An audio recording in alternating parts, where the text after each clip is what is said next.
This chapter is chapter 4, consideration. So the name of the chapter is consideration.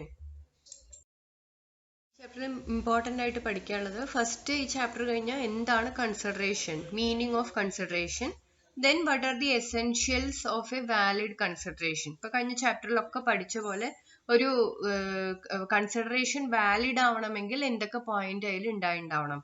Then essentials of privity of consideration. Privity of consideration means stranger to consideration ആണ്.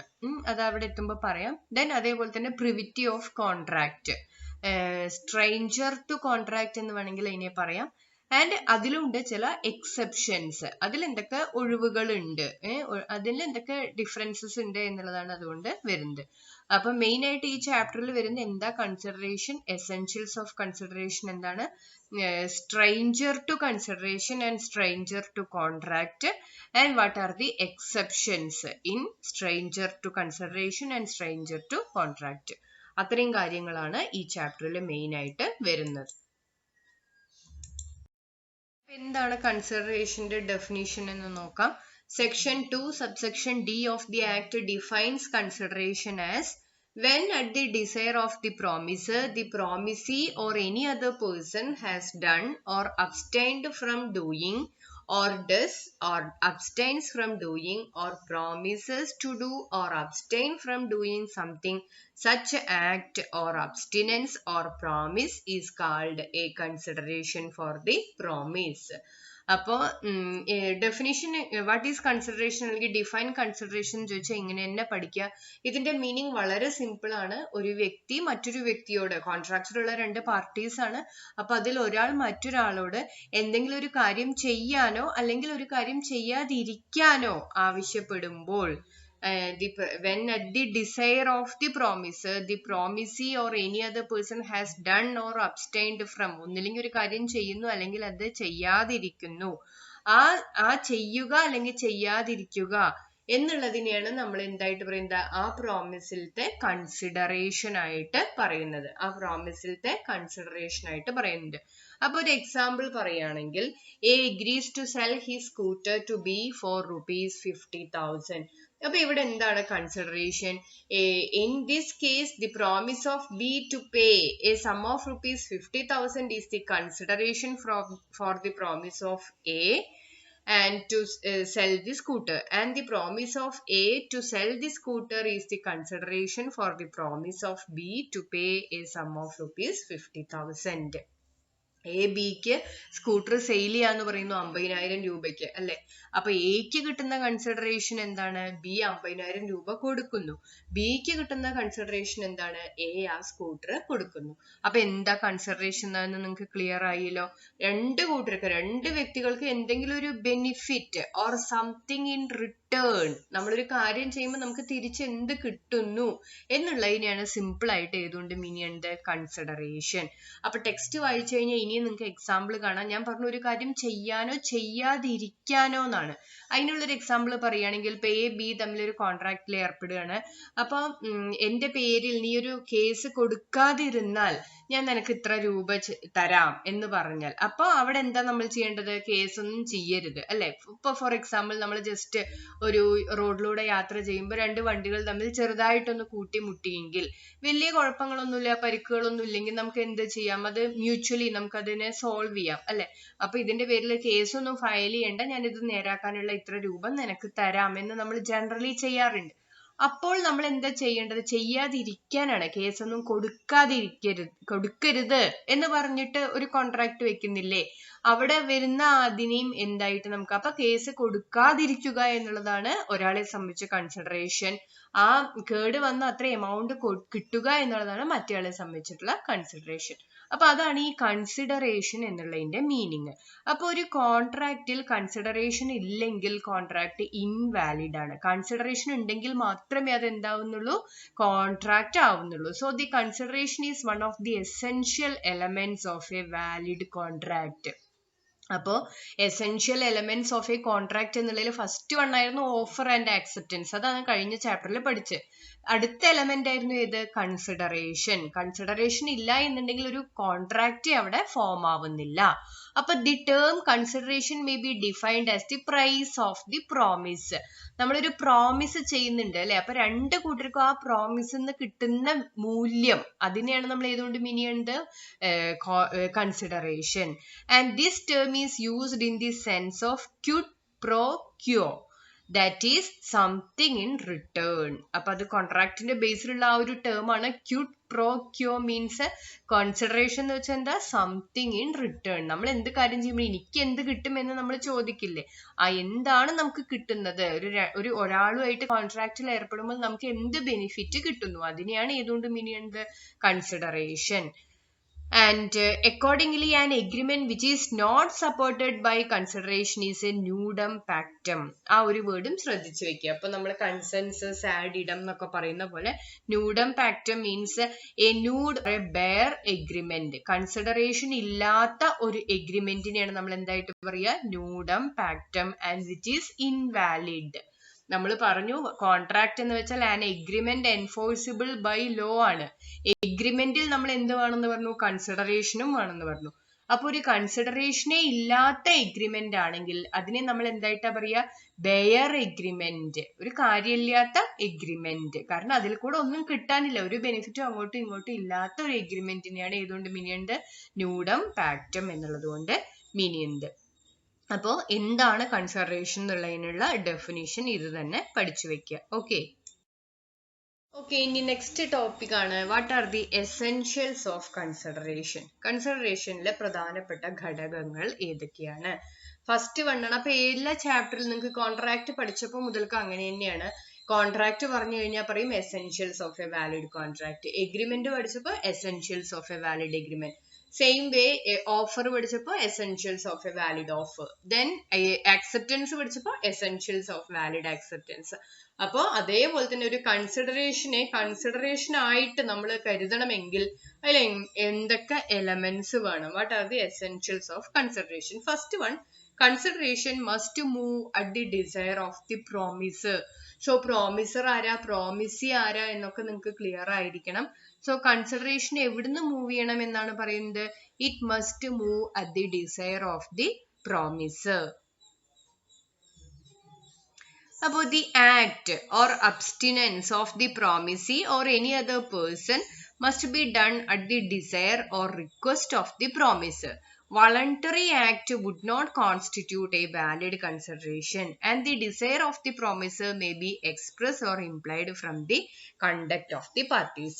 അപ്പൊ രണ്ട് ആൾക്കാർ തമ്മിൽ ഒരു contract ഉണ്ടാക്കുമ്പോൾ അതിലെ പ്രോമിസറുടെ ആഗ്രഹത്തിനനുസരിച്ചിട്ട് തന്നെ ആയിരിക്കണം, ഡിസയറിനനുസരിച്ചിട്ട് തന്നെ ആയിരിക്കണം ആ കൺസിഡറേഷൻ ഫിക്സ് ചെയ്തിട്ടുണ്ടാവുക. അപ്പൊ അതിനൊരു എക്സാമ്പിൾ പറയുകയാണെങ്കിൽ, ഇപ്പൊ ഒരു ആളുടെ ഒരു കുട്ടി എന്താ പറയാ കാണാതായി. അപ്പൊ അയാള് പരസ്യം കൊടുത്തിട്ടുണ്ടാവണം, ഈ കുട്ടിയെ കണ്ടുപിടിക്കുന്നവർക്ക് ഞാൻ ഇത്ര രൂപ തരാം എന്ന് പറഞ്ഞിട്ടുണ്ടാവണം. അതൊന്നും പറയാതെ ഒരാൾ കണ്ടുപിടിച്ചു എന്നിട്ട് പോയി പറയാണ് ഞാൻ കുട്ടിയെ കണ്ടുപിടിച്ചുകൊണ്ട് എനിക്ക് ഇത്ര രൂപ തരണം എന്ന് പറഞ്ഞാൽ അത് കൊടുക്കാൻ അയാൾ ബാധ്യസ്ഥനല്ല. കാരണം അയാൾ അങ്ങനെ ഒരു എമൗണ്ട് ഒന്നും ഡിസൈഡ് ചെയ്തിട്ടില്ല. അപ്പൊ consideration must move at the desire of the promisor. പ്രോമിസറുടെ ഡിസയറിൽ മാത്രമാവണം എന്ത് ഫിക്സ് ചെയ്യാൻ വേണ്ടിയിട്ട്, കൺസിഡറേഷൻ ഫിക്സ് ചെയ്യാൻ വേണ്ടിയിട്ട്. Okay, and second one, consideration may move from the promisee or any other person. അതൊരു ഇമ്പോർട്ടന്റ് പോയിന്റ് ആണ്. ഇപ്പോ എന്താ പറയുക, ഇപ്പൊ നമ്മളുടെ ആ ഫസ്റ്റ് എക്സാമ്പിൾ തന്നെ എടുക്കുക. എ ബിക്ക് സ്കൂട്ടർ സെയിൽ ചെയ്യാന്ന് പറഞ്ഞു അല്ലെ. അപ്പൊ ബി ആണ് എന്ത് കൊടുക്കേണ്ടത്, 50,000 രൂപ കൊടുക്കേണ്ടത്. അതിന് പകരം ബി കൊടുക്കണതിന് പകരം ബിക്ക് പകരം വേറൊരാൾക്കും വേണമെങ്കിൽ 50,000 രൂപ കൊടുക്കാം. എക്ക് എന്ത് കിട്ടിയാൽ മതി, ആ 50,000 രൂപ കിട്ടുക വേണ്ടു, അത് ബി തന്നെ കൊടുക്കണമെന്നില്ല. So it is not necessary that the consideration should proceed only from the promisee. Consideration furnished by a third party will also be valid if it has been done at the desire of the promiser. പക്ഷെ 50,000 രൂപയ്ക്ക് ഒരു 40,000 രൂപ കൊടുത്താൽ സമ്മതിക്കില്ല. പ്രോമിസറുടെ ഡിസയറിനനുസരിച്ചുള്ള ഒരു കാര്യം തന്നെയാണ് third party ചെയ്തതെങ്കിൽ അത് വാലിഡ് ആണ്. Okay, and this term is called as doctrine of constructive consideration. അപ്പോ പ്രോമിസി പേ ചെയ്യേണ്ടതിന് പകരം ഒരു തേർഡ് പാർട്ടി പേ ചെയ്തു എന്നുള്ള കാര്യത്തിന് പറയുന്ന ഒരു പേരാണ് doctrine of constructive consideration. അപ്പൊ ഇതിനെ തന്നെയാണ് നമ്മൾ എന്തായിട്ട് പറയുക അറിയോ, privity of consideration or stranger to consideration. അത് ഇതിൽ ഈ എസെൻഷ്യൽസ് കഴിഞ്ഞിട്ട് അത് വരുന്നുണ്ട്. അപ്പൊ ഇതിനെപ്പറ്റി കുറച്ചുകൂടി കാര്യങ്ങൾ ഞാനത് അപ്പൊ പറയാം. അപ്പൊ അതുവരെ ഇതൊന്ന് ഓർത്ത് വെക്കണം. ഓക്കെ, തേർഡ് പോയിന്റ് ആണ് consideration may B past, present or future. Or the words has done or abstained from doing, does or abstains from doing, or promises to do or to abstain from doing indicate that. അതായത് നമ്മളുടെ explanation ആണ് പറഞ്ഞത്, ആ ഡെഫിനിഷന്റെ words ആണ് ഇവിടെ പറഞ്ഞത്.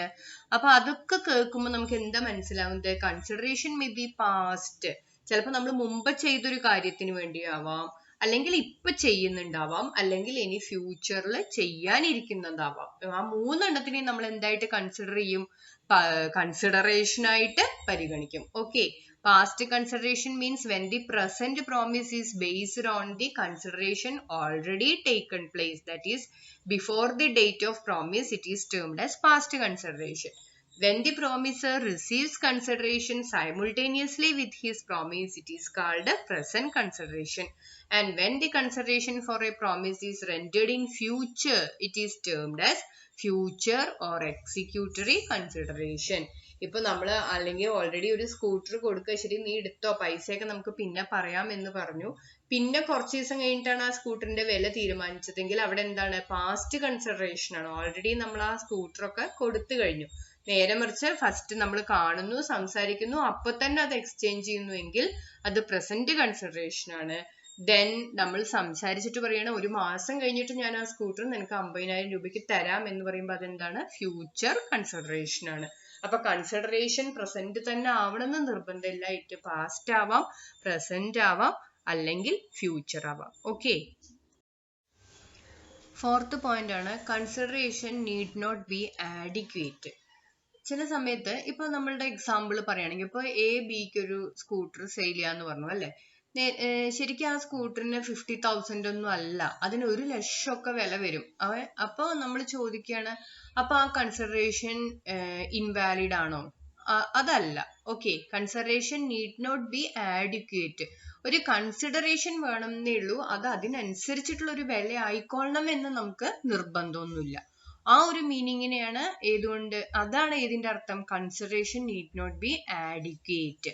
The consideration need not be adequate to the promise, but it must be of some value in the eye of law. എന്തെങ്കിലും ഒരു വാല്യൂ അവിടെ വേണം.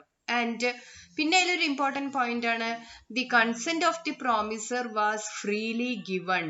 പിന്നെ ആ സ്കൂട്ടറിന് 50,000 രൂപ മതി എന്നുള്ളത് പ്രോമിസർ സമ്മതിച്ചത് ഫ്രീ ആയിട്ടായിരിക്കണം. അയാളെ ഭീഷണിപ്പെടുത്തിയിട്ടൊന്നും സമ്മതിച്ചത് ആവാൻ പാടില്ല. ഓക്കെ, അപ്പോ ഒരു കൺസിഡറേഷൻ വേണം. അത് കൺസിഡറേഷൻ ആഡിക്വേറ്റ് ആണോ അല്ലേ എന്നുള്ളതിന് ഇവിടെ പ്രസക്തിയില്ല. അതാണ് ഏത് പോയിന്റിൽ പറയുന്നത്? Consideration need not be adequate. Adequate തന്നെ ആവുമെന്ന് നിർബന്ധമൊന്നുമില്ല. ഓക്കെ, അതാണ് നാലാമത്തെ essentials of a valid consideration. Okay, fifth point ആണ് consideration must be real and not illusory. Consideration need not be adequate എന്ന് പറഞ്ഞു, പക്ഷെ കൺസിഡറേഷൻ എപ്പോഴും റിയൽ, നമുക്ക് പോസിബിൾ ആയിട്ടുള്ള ഒരു കാര്യമായിരിക്കണം, ഇമ്പോസിബിൾ ആയിട്ടുള്ള ഒരു കാര്യം ആവരുത്. അതിനൊരു എക്സാമ്പിൾ പറയുകയാണെന്നുണ്ടെങ്കിൽ, A promises to put life into his dead wife and B promises to pay him ₹5 lakh is void for lack of physical possibility. ഇപ്പൊ എയും ബിയും തമ്മിൽ ഒരു കരാർ വെക്കുകയാണ്. എ പറയാണ് ബിയുടെ വൈഫ് മരിച്ചു എന്ന് വിചാരിക്കുക. അപ്പൊ അവർക്ക് ഞാൻ എന്റെ ജീവൻ കൊടുക്കാം, അതിന് പകരം നീ എനിക്ക് 5,00,000 രൂപ തന്നാ മതി എന്ന് പറഞ്ഞാൽ, അപ്പൊ ദി കൺസിഡറേഷൻ ഈസ് റിയൽ അല്ല അല്ലെ, ഇവിടെ നോട്ട് റിയൽ. അതൊരു ഇല്യൂസറി ആണോ, അല്ലെങ്കിൽ നമുക്ക് ഇതിനെ റിയൽ ആയിട്ട് പറയാൻ പറ്റില്ല. കാരണം മരിച്ചൊരാൾക്ക് ജീവൻ കൊടുക്കാനുള്ള കഴിവ് മനുഷ്യന്മാർക്കില്ല. അപ്പോ അങ്ങനെ റിയൽ അല്ലാത്തൊരു കാര്യം നമ്മൾ എന്തായിട്ട് കണക്കാക്കില്ല? കൺസിഡറേഷൻ ആയിട്ട് കണക്കാക്കില്ല. ആറാമത്തെ പോയിന്റ് ആണ് കൺസിഡറേഷൻ മസ്റ്റ് ബി ലോഫുൾ. നിയമപരമായി പറ്റുന്ന ഒരു കാര്യമാണ്. ഞാൻ ഒരാളെ എ ബിയോട് കരാർ വെക്കണം, ഞാൻ ഒരാളെ കൊല്ലാം, അതിന് പകരം നീ എനിക്ക് 1,00,000 രൂപ തരണം എന്ന് പറഞ്ഞാൽ അത് നിയമപ്രകാരം അംഗീകരിച്ചൊരു കാര്യമാണോ? അല്ല. അപ്പൊ നിയമപ്രകാരം അംഗീകരിച്ചതിനെ മാത്രമേ നമുക്ക് എന്തായിട്ട് കണക്കാക്കാൻ പറ്റൂ? വാലിഡ് കൺസിഡറേഷൻ ആയിട്ട് പറയാൻ പറ്റുള്ളൂ. And ഏഴാമത്തെ ലാസ്റ്റ് പോയിന്റ് ആണ്, it must be something which the promiser is not already bound to do. ഇപ്പൊ പ്രോമിസർ ചെയ്യാ എന്ന് പറഞ്ഞ കാര്യം ഓൾറെഡി അയാളുടെ ഡ്യൂട്ടി തന്നെയാണെന്ന് വിചാരിക്കുക. ഇപ്പോ അങ്ങനെയാണെങ്കിൽ നമുക്ക് അതിനെ എന്തായിട്ട് കണക്കാക്കാൻ പറ്റില്ല? കൺസിഡറേഷൻ ആയിട്ട് കണക്കാക്കാൻ പറ്റില്ല. അപ്പൊ ഇതിനൊരു എക്സാമ്പിൾ പറയുകയാണെങ്കിൽ, A promised to pay money to a police officer to investigate into a crime and it was held that the agreement was invalid because the officer was already under duty to do so by law. ഇപ്പൊ ഒരു police ഓഫീസറുടെ അടുത്ത് ഒരു crime കണ്ടുപിടിക്കൂ പറഞ്ഞിട്ട് പൈസ കൊടുത്തു വെച്ചാൽ ആ ക്രൈം കണ്ടുപിടിച്ചു എന്നുള്ളതിനെ നമുക്ക് കൺസിഡറേഷൻ ആയിട്ട് കണക്കാക്കാൻ പറ്റില്ല. കാരണം ഓൾറെഡി അവരുടെ ഡ്യൂട്ടി തന്നെയാണ് എന്ത്? ക്രൈം കണ്ടുപിടിക്കുക എന്നുള്ളത്. മനസ്സിലായോ? അപ്പൊ ഒരാളുടെ ഡ്യൂട്ടി തന്നെ ഉള്ള ഒരു കാര്യം ചെയ്തിട്ട് അതിന് കൺസിഡറേഷൻ ആയിട്ട് നമുക്ക് കാൽക്കുലേറ്റ് ചെയ്യാൻ പറ്റില്ല. അപ്പൊ ഇതെല്ലാമാണ് എന്ത്? Essentials of a valid consideration. ഇതെല്ലാം ഉണ്ടെങ്കിലേ നമ്മൾ അതിനെ എന്തായിട്ട് പറയുന്നുള്ളൂ? ഒരു വാലിഡ് കൺസിഡറേഷൻ ആയിട്ട് പറയുന്നുള്ളൂ. ഓക്കെ, നെക്സ്റ്റ് ഇമ്പോർട്ടന്റ് ആയിട്ടുള്ള ഒരു പോയിന്റ് ആണ് privity of consideration or stranger to consideration. അതായത് എ ബിയു ആയിട്ട് ഒരു സ്കൂട്ടർ സെയിൽ ചെയ്യാൻ വേണ്ടി കോൺട്രാക്ട് വെച്ചു. അതിൽ കൺസിഡറേഷൻ എന്തായിരുന്നു? 50,000 rupeesനാണ് അല്ലെ. അപ്പൊ ആ 50,000 പേ ചെയ്യേണ്ടത് ഓട്ടോമാറ്റിക്കലി ആ കോൺട്രാക്ട് പ്രകാരം ബി ആണ്. ബട്ട് ബിക്ക് പകരം വേറൊരാളാണ് അത് പേയ്മെന്റ് കൊടുത്തതെങ്കിൽ അതിനെയാണ്, ആ ആളെയാണ് എന്തായിട്ട് പറയുക? Stranger to consideration. അപ്പോ അത് അലൗഡ് ആണോ അല്ലേ എന്നുള്ളതാണ് അടുത്തത് നമ്മൾ പഠിക്കുന്നത്. അപ്പൊ under English law A stranger to consideration cannot sue and the consideration must move from the promisee and not from the stranger. English law പ്രകാരം ബി തന്നെ പേയ്മെന്റ് കൊടുക്കണം, അല്ലാതെ വേറൊരാൾ കൊടുത്താൽ അത് വാലിഡ് അല്ല എന്നാണ് പറയുന്നത്. ബട്ട് അണ്ടർ ഇന്ത്യൻ ലോ പ്രകാരം consideration may move from promisee or any other person. Indian law പ്രകാരം കൺസിഡറേഷൻ ആർക്ക് കൊടുക്കാം? ഒന്നില്ലെങ്കിൽ പ്രോമിസി, അല്ലെങ്കിൽ പ്രോമിസി അല്ലാത്ത ഒരാൾക്കും ആ പേയ്മെന്റ് നടത്താം എന്നാണ് ഇന്ത്യൻ ലോയില് പറയുന്നത്.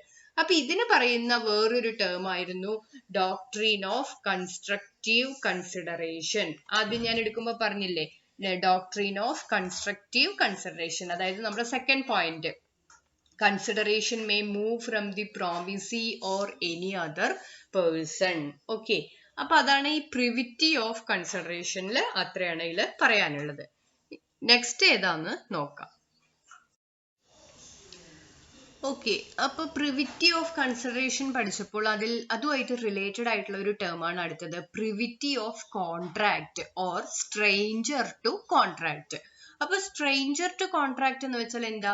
എയും ബിയും തമ്മിലാണ് കോൺട്രാക്ട് എങ്കിൽ അതുമായിട്ട് ഒരു റിലേഷനും ഇല്ലാത്ത വേറൊരാളെയാണ് നമ്മൾ എന്തായിട്ട് പറയാ? Stranger to contract. അപ്പൊ അങ്ങനെ ഒരാളുടെ പേരിൽ നമുക്ക് എന്തെങ്കിലും കേസ് എടുക്കാൻ പറ്റുമോ, അല്ലെങ്കിൽ അയാൾക്ക് എന്തെങ്കിലും ആ കോൺട്രാക്റ്റുമായിട്ട് നമുക്ക് നിയമപ്രകാരം എൻഫോഴ്സ് ചെയ്യാൻ പറ്റുമോ ഇല്ലേ എന്നാണ് പഠിക്കുന്നത്. അപ്പൊ so the term privity of contract means stranger to a contract, and as per the doctrine of privity of contract, a person who is not a party to the contract cannot sue for carrying out the promise made by the parties to the contract. അപ്പൊ എയും ബിയും തമ്മിലാണ് contract എങ്കിൽ എക്കും ബിക്കും മാത്രമേ അങ്ങോട്ടും ഇങ്ങോട്ടും case കൊടുക്കാനും case കൊടുക്കപ്പെടാനും സാധ്യതയുള്ളൂ. ഈ രണ്ടിലും പെടാത്തൊരു വ്യക്തി, എ ബി അല്ലാത്തൊരു വ്യക്തിക്ക് ഇവർ തമ്മിലുള്ള കോൺട്രാക്റ്റിന്റെ പേരിൽ അയാളുടെ പേരിൽ നമുക്ക് എന്ത് കൊടുക്കാൻ പറ്റില്ല? കേസ് കൊടുക്കാനൊന്നും പറ്റില്ല എന്നുള്ളതിനെയാണ് ഏതൊരു പറയുന്നത്? Privity of contract. അപ്പൊ അതിനൊരു എക്സാമ്പിൾ പറയുന്നുണ്ട്. ഇപ്പൊ ഒരു എന്താ പറയാ, ഹോൾസെയിലർ ആണ് കേട്ടോ. ഈ എക്സാമ്പിൾ നിങ്ങളൊന്ന് വായിച്ചാൽ മതി, അപ്പൊ നിങ്ങൾക്ക് കിട്ടും. ഇപ്പൊ ഒരു ടയറിന്റെ ഒക്കെ ഹോൾസെയിലർ എ എന്നുള്ള ആൾക്ക് ആണ് ടയർ കൊടുത്തത്. എന്നിട്ട് എയോട് എന്ത് പറഞ്ഞു? അവര് കൊടുത്ത ലിസ്റ്റ് പ്രൈസിൽ നിന്ന് താഴ്ത്തി കുറച്ചിട്ട് വിൽക്കാൻ പാടില്ല എന്ന് പറഞ്ഞു. എ എന്ത് ചെയ്തു? അത് വേറൊരു ഡീലർക്ക് സെയിൽ ചെയ്തു. ആ സെയിൽ ചെയ്ത ആള് ആ ലിസ്റ്റ് പ്രൈസിൽ നിന്നും താഴ്ത്തിയിട്ട് അത് സെയിൽ ചെയ്തു. പക്ഷേ ഈ ടയറിന്റെ ഹോൾസെയിലർ ഉണ്ടല്ലോ, അവർക്ക് ഒരിക്കലും ആ രണ്ടാമത്തെ വ്യക്തിയുടെ പേരിൽ കേസ് കൊടുക്കാൻ പറ്റില്ല. കാരണം അവർ തമ്മിൽ വല്ല കോൺട്രാക്ട് ഉണ്ടായിട്ടുണ്ടോ? ഇല്ല. ഹോൾസെയിലറും എയും തമ്മിൽ മാത്രമേ ഇവിടെ കരാർ ഉണ്ടായിട്ടുള്ളൂ. അപ്പൊ ആ രണ്ടാമത്തെ ഡീലർ എന്ന് പറയുന്നത്, ആ സബ് ഡീലർ എന്നുള്ളത് സ്ട്രേഞ്ചർ ടു കോൺട്രാക്ട് ആണ്. ആ കോൺട്രാക്റ്റുമായിട്ട് ഒരു ബന്ധവും ഇല്ലാത്ത ആളാണ്. അപ്പൊ അയാളുടെ പേരിൽ കേസ് കൊടുക്കാനോ അല്ലെങ്കിൽ കേസ് കൊടുക്കപ്പെടാനോ അയാളുടെ പേരിൽ നമുക്ക് കേസ് കൊടുക്കാൻ പറ്റില്ല എന്നുള്ള റൂളിനെയാണ് ഏതുകൊണ്ട് മീൻ ചെയ്യുന്നത്? Privity of contract or stranger to contract. പക്ഷെ ചില സമയങ്ങളിൽ മാത്രം ഈ റൂളിന് എക്സെപ്ഷൻസ് ഉണ്ട്, ഒഴിവുകളുണ്ട്. അത് ഏതൊക്കെയാണ്? അപ്പൊ ഞാൻ ഈ ചാപ്റ്ററിന്റെ തുടക്കത്തിൽ പറഞ്ഞിരുന്നു എക്സെപ്ഷൻസ്. അപ്പൊ സാധാരണ നിലയ്ക്ക് ഇങ്ങനെ രണ്ട് വ്യക്തികൾ തമ്മിൽ കോൺട്രാക്ട് ഉണ്ടെങ്കിൽ അവർക്ക് മാത്രമേ കേസ് വരുള്ളൂ. പക്ഷെ ചില സമയത്ത് ഇതിനൊരു ഒഴിവുണ്ട്. അത് ഏതൊക്കെ സമയത്താണ് എന്നുള്ളതാണ് ഇനി അടുത്ത ഹെഡിങ്ങിൽ പഠിക്കുന്നത്. ഓക്കെ ഓക്കെ അപ്പൊ ഏതൊക്കെയാണ് exceptions to the rule of stranger to contract? First one, in case of trust. അപ്പൊ trust, when a trust is created, the beneficiary can enforce his rights given to him under the trust even though he was not a party to the contract between the settler and the trustees. ഇപ്പൊ ഒരാളുടെ പേരിൽ ഒരു trust create ചെയ്തിട്ട് രണ്ടാൾക്കാർ തമ്മിലാണ് agreement. പക്ഷെ അത് ഒരാളുടെ ബെനിഫിറ്റിന് വേണ്ടിയിട്ടാണെങ്കിൽ ആ ഒരാളുണ്ടല്ലോ അയാൾ ശരിക്കും തേർഡ് പാർട്ടിയാണ് ആ കോൺട്രാക്റ്റില്, എങ്കിലും അയാൾക്ക് വേണ്ടിയിട്ടല്ലേ ഇവര് തമ്മിൽ എഗ്രിമെന്റ് വെച്ചിരിക്കുന്നത്. അതുകൊണ്ട് അയാൾ തേർഡ് പാർട്ടി ആണെങ്കിലും അയാൾക്ക് എന്ത് ചെയ്യാം? ആ കേസിൽ ഇടപെടാനോ അല്ലെങ്കിൽ കേസ് കൊടുക്കാനോ ഒക്കെ പറ്റും. ഓക്കെ. രണ്ട്, in case of marriage settlement, partition or other family arrangements. ഇപ്പൊ മാരേജ് സെറ്റിൽമെന്റ്, ഇപ്പൊ ഒരു മകളുടെ കല്യാണം ആണെങ്കിൽ അച്ഛനും വേറൊരാളും തമ്മിലാണ് കരാറെങ്കിലും ആരുടെ കല്യാണത്തിന് വേണ്ടിയിട്ടാണ്? മകളുടെ കല്യാണത്തിന് വേണ്ടിയിട്ടാണ്. അപ്പൊ മകൾ ശരിക്കും അവിടെ ഒരു തേർഡ് പാർട്ടി ആണെങ്കിൽ കൂടി ആ കോൺട്രാക്റ്റിൽ ഇടപെടാനും അല്ലെങ്കിൽ കേസ് കൊടുക്കാനും എല്ലാം ഉള്ള അവകാശം ആർക്കൂടി ഉണ്ട്? ആ മകൾക്കും കൂടി ഉണ്ട്. അതേപോലെ തന്നെയാണ് ഈ പാർട്ടീഷൻ ഒക്കെ വരുന്ന സമയത്തും ആരുടെയൊക്കെ ബെനിഫിറ്റിന് വേണ്ടിയിട്ടാണോ രണ്ട് ആൾക്കാർ തമ്മിൽ കരാർ വെച്ചത്, അപ്പൊ അവിടെയുള്ള ആ ബെനിഫിറ്റ് കിട്ടുന്ന അവർക്കും കൂടി ഏതിൽ ഇൻവോൾവ് ആവാം? ആ കോൺട്രാക്റ്റിൽ ഇൻവോൾവ് ആവാം. Then acknowledgement of payment, where the promisor acknowledges payment to a third party either by conduct or otherwise, the latter can sue. അപ്പൊ നമ്മള് ഒരു രണ്ടാൾക്കാർ കോൺട്രാക്ട് ആണെങ്കിലും വേറൊരു തേർഡ് പാർട്ടിയെ അക്നോളജ് ചെയ്യുന്നുണ്ട്, പ്രോമിസ് ചെയ്യുന്നുണ്ടെങ്കിൽ അപ്പൊ ആ തേർഡ് പാർട്ടിക്കും എന്തിൽ ഇൻവോൾവ് ആവാം? ഈ കോൺട്രാക്റ്റിൽ ഇൻവോൾവ് ആവാം. ഓക്കെ ഓക്കെ നാലാമത്തെ എക്സെപ്ഷൻ ആണ് in case of agency. So A contract entered into by an agent acting with the scope of his authority can be enforced by the principal. അപ്പൊ ഒരു contract, ഒരു agent ആണ് ഒരു കോൺട്രാക്റ്റിൽ enter ചെയ്തതെങ്കിലും ആ ഏജന്റിന്റെ main ആളുണ്ടാവല്ലോ, principal എന്നാണ് പറയാ, അവർക്ക് ഏതില് ഇൻവോൾവ് ചെയ്യാം? ആ കേസിൽ ഇൻവോൾവ് ചെയ്യാം.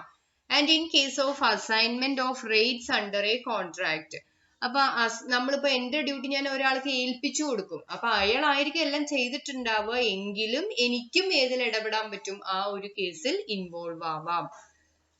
And agreement relating to the land, when any person purchases such land with the notice of rights and obligation of the owner, then he shall be bound by those rights and obligation although he was not a party to the agreement. ഇപ്പൊ ഒരു ലാൻഡിന്റെ ഒക്കെ ചില എഗ്രിമെന്റിന്റെ ഒക്കെ ബേസിലായിരിക്കും അതിൽ ഒരാൾ involve ആയിട്ടുണ്ടാവുക. But actually അയാൾ അതിലൊരു party അല്ലെങ്കിൽ കൂടി ആ റൈറ്റ്സ് ആൻഡ് ഒബ്ലിഗേഷന്റെ ബേസിൽ അയാൾക്കും എന്ത് കൊടുക്കാം? ആ കോൺട്രാക്റ്റിന്റെ പേരിൽ കേസ് കൊടുക്കാനുള്ള സാധ്യതയുണ്ട്. ഓക്കെ ഓക്കെ ഇനി ഈ ചാപ്റ്ററിലെ ലാസ്റ്റ് ഒരു ടോപ്പിക് ആണ് rule of no consideration no contract അല്ലെ. അപ്പൊ ഈ ചാപ്റ്റർ ഒക്കെ പഠിച്ചപ്പോൾ നമുക്ക് എന്താ മനസ്സിലായത്? കൺസിഡറേഷൻ ഇല്ലാതെ ഒരു കോൺട്രാക്ട് ഇല്ല. ആൻഡ് ഒരു കോൺട്രാക്റ്റിലുള്ള കൺസിഡറേഷന്റെ മീനിങ് എന്താണ് എന്നെല്ലാമാണ് നമ്മൾ ഈ ചാപ്റ്ററിൽ പഠിച്ചത്. So according to section 25, an agreement made without consideration is void and a promise without consideration is null and void. അങ്ങനെ തന്നെയാണ് നമ്മൾ പഠിച്ചത്. പക്ഷേ എങ്കിലും ചില എക്സെപ്ഷൻസ് ഉണ്ട്. Exceptions to the general rule of no consideration no contract. ചില കേസസിൽ മാത്രം ഒരു കൺസിഡറേഷൻ ഇല്ലെങ്കിൽ കൂടി നമ്മൾ അതിനെ എന്തായിട്ട് കണക്കാക്കും? കോൺട്രാക്ട് ആയിട്ട് കണക്കാക്കും. അപ്പൊ ഏതൊക്കെയാണ് ആ കേസസ്? ഒന്ന്, agreement made on account of natural love and affection. ഇപ്പൊ ഒരു അച്ഛൻ മകന് എന്താ പറയാ പരീക്ഷയിലൊക്കെ പാസ്സായിച്ച ഞാൻ നിനക്ക് ഇത് വാങ്ങിത്തരാം എന്ന് പറഞ്ഞു, ഇപ്പൊ ഒരു സ്കൂട്ടർ വാങ്ങിത്തരാം എന്ന് പറഞ്ഞു അല്ലെ. അപ്പൊ അത് അവിടെ ഒരു കോൺട്രാക്റ്റ് ആണ്. അപ്പൊ അവിടെ തിരിച്ചെന്തെങ്കിലും മകൻ കൊടുക്കുന്നുണ്ടോ? ഇല്ല. അത് എന്തുകൊണ്ടാണ്? നാച്ചുറൽ ലവ് ആൻഡ് അഫെക്ഷൻ കാരണമാണ്. അച്ഛൻ തന്നെ ചെലവാക്കുന്നു, പൈസ ചെലവാക്കുന്നു, മകൻ എന്ത് വാങ്ങിക്കൊടുക്കുന്നു അത് അങ്ങോട്ട് വാങ്ങിക്കൊടുക്കുന്നു. അതിന് പകരം അവിടുന്ന് ഇങ്ങോട്ട് എന്തെങ്കിലും കൺസിഡറേഷൻ കിട്ടുന്നുണ്ടോ? ഒന്നും കിട്ടുന്നില്ല. അപ്പൊ ആ ഒരു കേസിൽ കൺസിഡറേഷൻ ഇല്ലെങ്കിൽ കൂടി നമ്മൾ അതിനെ എന്തായിട്ട് കണക്കാക്കും? കോൺട്രാക്റ്റ് ആയിട്ട് കണക്കാക്കും. ഇതാണ് ഒരു പോയിന്റ്. ഓക്കെ, സെക്കൻഡ് കേസ് ആണ് promise to compensate for past voluntary service. So ചിലപ്പോ ഇപ്പൊ ഒരാളുടെ പേഴ്സ് കളഞ്ഞു പോയിട്ടുണ്ടാവാം, അപ്പൊ അത് എടുത്തു കൊടുത്തു. അപ്പൊ എടുത്തു കൊടുത്താൽ അപ്പൊ മറ്റേയാൾ പറയും ഞാൻ ഇതിന് പകരമായിട്ട് നിനക്ക് എന്തെങ്കിലും ഒന്ന് തരാമെന്ന് പറഞ്ഞാൽ അപ്പൊ അവിടെ എന്താണ്? അപ്പൊ അവിടെ ഒരു കൺസിഡറേഷൻ ഇല്ലെങ്കിൽ കൂടി അവിടെ എന്തുണ്ട്? ഒരു കോൺട്രാക്ട് ഉണ്ട്. കാരണം such promise made without consideration is valid. Already എടുത്തു കൊടുത്തൊരു കാര്യമാണ് എങ്കിലും അതിനെ നമ്മൾ എന്തായിട്ട് കണക്കാക്കുന്നു? വാലിഡ് ആയിട്ട് കണക്കാക്കും. Promise to pay time barred ഡെപ്റ്റ്. ഫോർ എക്സാമ്പിൾ ചിലപ്പോൾ നമുക്ക് ഒരാള് പൈസ കടം തരാനുണ്ട്, 10,000 ഒക്കെ തരാനുണ്ടാവും, പക്ഷെ അവർ തിരിച്ചു തരുന്നേ ഇല്ല. അപ്പൊ അവസാനം നമ്മൾ ചിലപ്പോൾ പറയണ ഒരു 5,000 എങ്കിലും തരൂ എന്ന് പറഞ്ഞിട്ട് നമ്മൾ എന്ത് ചെയ്യുക? അതിനെ ചുരുക്കി കൊടുക്കും. So when A debtor makes A written and registered promise under signature of his own or that of his agent to pay a time barred debt, no fresh consideration is needed.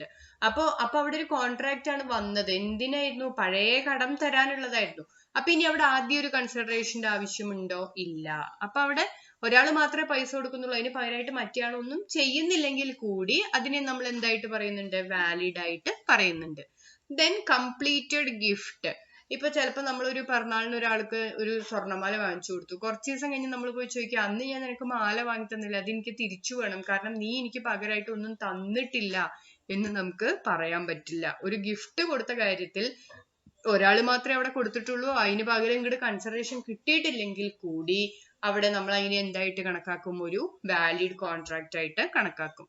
So the gift actually made by a donor and the accepted by the donor are valid even without consideration. Thus a completed gift needs no consideration. ഇപ്പൊ നമുക്കൊരു gift കിട്ടുമ്പോൾ ഒരാളെ തരുന്നുള്ളൂ, നമ്മൾ അതിന് പകരം ഒന്നും ചെയ്യുന്നില്ലെങ്കിൽ കൂടി അപ്പൊ അവിടെ നമ്മൾ എന്തില്ല? കൺസിഡറേഷൻ ഇല്ല, എങ്കിലും അവിടെ ഒരു കോൺട്രാക്ട് ഉണ്ട്. Then contract of agency. No consideration is necessary to create an agency. ഇപ്പൊ ഒരു ഏജൻസി ക്രിയേറ്റ് ചെയ്യണമെങ്കിൽ അവിടെ എന്ത് ആവശ്യമില്ല എന്നാ പറയുന്നത്? കൺസിഡറേഷന്റെ ആവശ്യമില്ല. Then remission. No consideration is required for an agreement to receive less than what is actually due. ഇപ്പൊ ഏകദേശം നമ്മൾ promise to pay time barred ഡെപ്റ്റ് പറഞ്ഞ പോലെ തന്നെ ആക്ച്വലി ഡ്യൂ ഉള്ളതിനെക്കാട്ടിലും കുറച്ച് മേടിക്കാൻ വേണ്ടി പുതിയൊരു കൺസിഡറേഷന്റെ ആവശ്യമില്ല. അപ്പൊ ഇത്രയാണ് ഏതിന്റെ exceptions to rule of no consideration no contract. സാധാരണ കൺസിഡറേഷൻ ഇല്ലെങ്കിൽ അവിടെ കോൺട്രാക്ട് ഇല്ല എന്നാണ്. പക്ഷെ ഈ കേസുകളിൽ മാത്രം കൺസിഡറേഷൻ ഇല്ലെങ്കിലും അവിടെ ഉള്ളതായിട്ട് നമ്മൾ പറയുന്നു? കോൺട്രാക്ട് ഉള്ളതായിട്ട് പറയുന്നു. ഓക്കെ, അപ്പൊ ഇത്രയാണ് ഈ ചാപ്റ്ററിൽ ഇമ്പോർട്ടന്റ് പോയിന്റ്. ഈ ചാപ്റ്റർ മുഴുവൻ കേട്ട് കഴിഞ്ഞാൽ നിങ്ങൾക്ക് തീർച്ചയായിട്ടും എന്താണ് കൺസിഡറേഷൻ എന്ന് മനസ്സിലാവണം, എന്തൊക്കെയാണ് കൺസിഡറേഷന് വേണ്ട ഇമ്പോർട്ടന്റ് എസെൻഷ്യൽസ് എന്ന് മനസ്സിലാവണം. Then privity of consideration, stranger to consideration എന്താണ്, പ്രിവിറ്റി ഓഫ് കോൺട്രാക്ട് എന്താണ്. അപ്പൊ പ്രിവിറ്റി ഓഫ് കോൺട്രാക്ട് പഠിക്കുമ്പോൾ അവിടെ എന്തുണ്ട്? ചില എക്സെപ്ഷൻസ് ഉണ്ട് എന്ന് നമുക്ക് മനസ്സിലാവും. എന്നിട്ട് ലാസ്റ്റ് ആണ് നമ്മൾ പറഞ്ഞു generally no consideration no contract ആണെങ്കിലും അതിനുണ്ട് കുറച്ച് എക്സെപ്ഷൻസ്, കുറച്ച് ഒഴിവുകഴിവുകൾ അല്ലെ. അത് ഏതൊക്കെയാണ് എന്നാണ് ഇപ്പൊ ലാസ്റ്റ് ഡിസ്കസ് ചെയ്തത്. ഓക്കെ.